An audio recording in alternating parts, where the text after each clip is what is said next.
After World War II, the world's nations were split into three worlds. The first world consisted of the United States and all democratic nations. The second world consisted of the Soviet Union and all communist nations.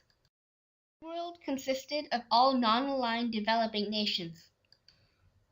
When the US and USSR tried to influence third world nations, some took sides to get aid, and some wanted to remain neutral. In 1955, Indonesia hosted the Bandung Conference, in which leaders of Asian and African countries discussed a third force of non-aligned nations.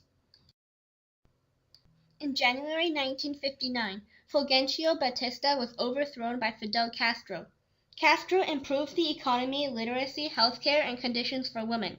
He also suspended elections, jailed or executed his opponents, and put tight control over the press. In addition, when Castro nationalized U.S. investments in Cuba, the CIA planned to invade Cuba to get rid of him, and landed in the Bay of Pigs in April 1961. The invasion was defeated. Because the U.S. failed in the Bay of Pigs invasion, Khrushchev was encouraged to secretly build 42 missile sites in Cuba. In October, Americans discovered the sites by spy planes. Kennedy announced a blockade of Cuba to prevent them from installing more missiles, and assembled troops in Florida. Khrushchev removed the missiles, provided the U.S. will not invade Cuba. After the crisis, Castro had to back communists in Latin America so he could continue receiving Soviet aid. Throughout the Middle East, wealth from the oil industry created conflict between Islamic values and Western materialism, especially in Iran. Shah Pahlavi embraced Western ideals, but Iran resisted him because they viewed him as a puppet of imperialists.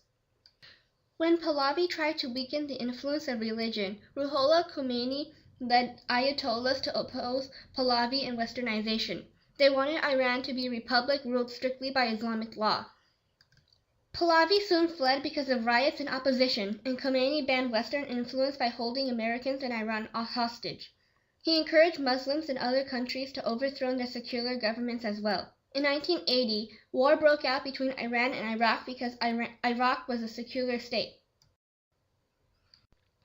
The USSR satellite nations were Poland, Czechoslovakia, Hungary, Romania, Yugoslavia, Bulgaria, Albania, and East Germany. It insisted that these nations develop industries to meet Soviet needs instead of forming their own economies. This hampered Eastern Europe's economic recovery. Nikita Khrushchev was against Stalin's policy of killing and jailing people, so he introduced his policy of de-Stalinization. Led by Imre Nagy, Hungarians protested against Soviet rule. Nagy found a new government that promised free elections and demanded the Soviets to leave. The Soviets overpowered the revolt and took charge again. Nagy was executed. The Prague Spring was when Alexander Dubček, leader of Czechoslovakia, loosened control on censorship and allowed new ideas to form. The Warsaw Pact invaded Czechoslovakia because Brezhnev didn't want the Soviet Union's satellites rejecting communism. China began to spread its own form of communism as opposed to Soviet leadership.